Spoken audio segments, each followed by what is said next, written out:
MORDHAU seems to be the talk of the town. Well, except from Theresa May, resigning from being Prime Minister.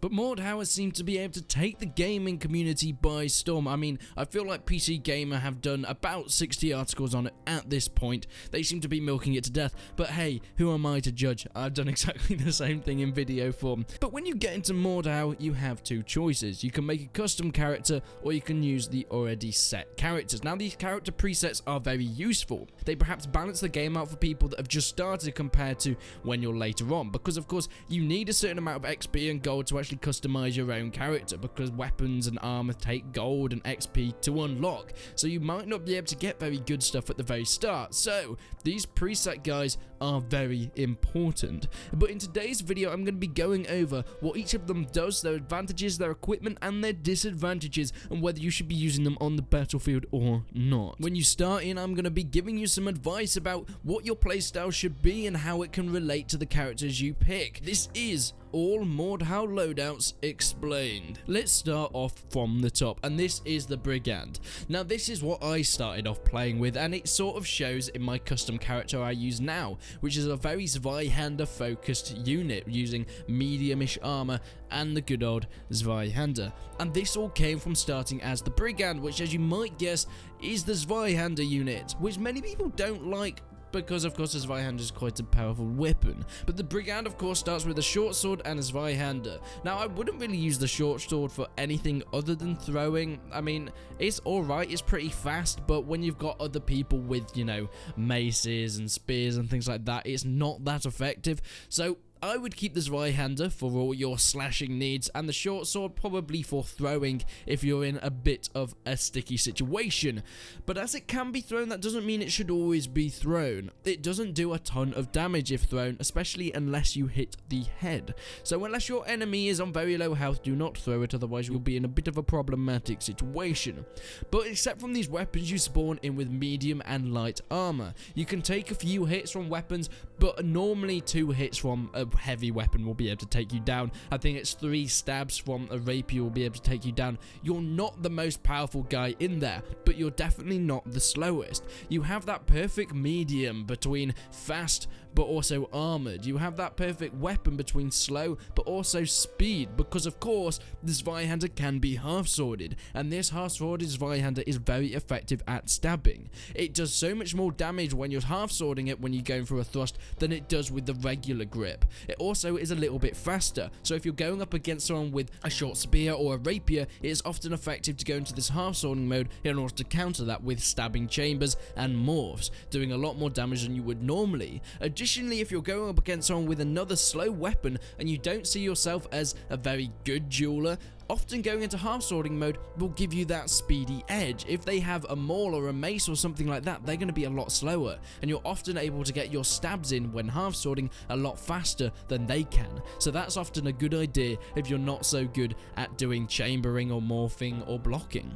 Let's move on down to the second point there, and this is where the shield comes in. The shield being the infamous defense in MORDHAU. Some people love it, some people hate it, but the protector is what brings it into the mainstream. The kite shield is pretty good. It's decent at blocking arrows and crossbow bolts. When it comes to ballistas, you might want to watch out, but it covers most of the body, and it is very effective against other infantry's melee weapons. But do watch out, because it is taking up quite a bit of stamina to use that kite shield when you're taking a lot of hits from enemies, meaning that if you run out of stamina, it will be dropped and you will be disarmed, making yourself very vulnerable to any sort of projectiles. But don't worry, with the protector you will be spawning in with some pretty heavy armor. It will take a lot more hits to take you down, although saying that, you are a lot slower, especially along with the mace and the smoke bomb that you are given. You are a pretty slow bouldering guy. Yes, this does mean that you do quite a bit of damage and you can take quite a bit of damage, but it does mean you are very susceptible to faster weapons.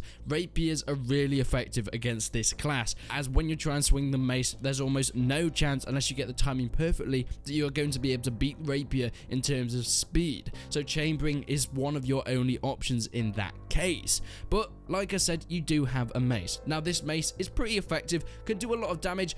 I'm not great at the mace, as you can see. Sorry about the gameplay for this guy, because oh my god, what a pain this class is to play. I am not very good at it. I have never played the protected class before, so when I was filming footage for this video, I could not get over how slow this class really is, but it did do a decent amount of damage if you know how to use it properly. But yes, you have a mace which can be thrown, but like I said, as it's your only melee weapon, that is not a good idea. And of course you have a smoke bomb, which is great for cornering off points so archers have less of a visual, or even if you want to choke point some areas and hide in the smoke and come out with spears. Stabbing through smoke with spears is very effective if you want to use that alongside your teammates. But let's move on to some of the ranged classes. We have the Huntsman. The Huntsman is a great archer. It's a great starting point. You spawn in with a longbow, which yes is a bit slower than the recurve bow, but does more damage and has more range, and if you hold it a little bit longer, has that better accuracy bonus. Like I said, it is slower though, so watch out when you're being charged by enemies. You won't be able to get as many arrows off. Furthermore, you spawn in with a cleaver as your secondary weapon, which, as I said in my top 10 favorite weapons for MORDHAU, is very fast and very effective if used properly, and once again can be thrown, but as it's your only melee weapon, not recommended. You have very light armor, so taking a lot of hits in melee is not really recommended, but most of the time you're going to be spending your time outside of the battle anyway. Furthermore, you do not have a helmet, so pretty much one hit to the head with anything will kill you. Talking about one hit to the head, this is something that the knight cannot do. I know, it's a shame. They've got such a heavy hat that one hit to the head isn't going to do too much. It will take at least 2 headshots on a knight to kill it with a bow and arrow, and quite a few slashes in total to kill this big boy. He has a lot of heavy armor, pretty heavy plate, very, very slow, but has a longsword to compensate for it. He has that range with a longsword and also the ability, the only weapon in the game, to throw the pommel, which does like no damage, but it's funny. And I mean, I guess if someone's like running away because they're really low health, this is probably something you could do. But they also have a secondary weapon as a dagger, which can be very fast with some classes. When you're playing with a knight, because you have such heavy armor, the dagger speed doesn't really help because you're too slow anyway, so this is pretty much a throwing only weapon. The longsword is what you really want to be doing, plus if you press R you can go to the secondary MORDHAU grip, which is faster and does more damage to other heavily armored units. But what about if Vikings is more your thing? Well, the Raider has you covered. Having medium and heavy armor, this guy can charge into battle alongside and swipe down many foes. Armed with a battle axe and 4 throwing axes, yes 4, it can be devastating in front line. I would say this perhaps isn't the best unit to choose if you're doing duels or smaller battles, but in frontline it is devastating. I mean, these throwing axes can be really good for pre-fire into battles if you want to get them juiced up and all squishy before you get in with your axe, or even afterwards when they're dying and they're on some really low health. These throwing axes can do a decent amount of damage if thrown correctly and in the right places from the correct range. Now, let's talk a little bit about this battle axe. This can be holded halfway up the shaft to be a little bit faster. It doesn't do the damage, and the battle axe is really about the damage. It doesn't have that many advantages against other weapons apart from its swing, so I wouldn't really recommend the secondary function of this battle axe unless you were going up against a very fast weapon and you might need that extra defensive capabilities, but bear in mind it does really take away from the damage of this thing. The battle axe, however, when swung properly, can go through multiple enemies at once and is very powerful when fighting in desperate situations. Yes, a lot of the time you will want to be blocking when it's 1v1s, 1v2s, you want to be blocking, chambering, doing all those skills, but when you have more than 2 people on you, the battle axe is where its advantages really shine.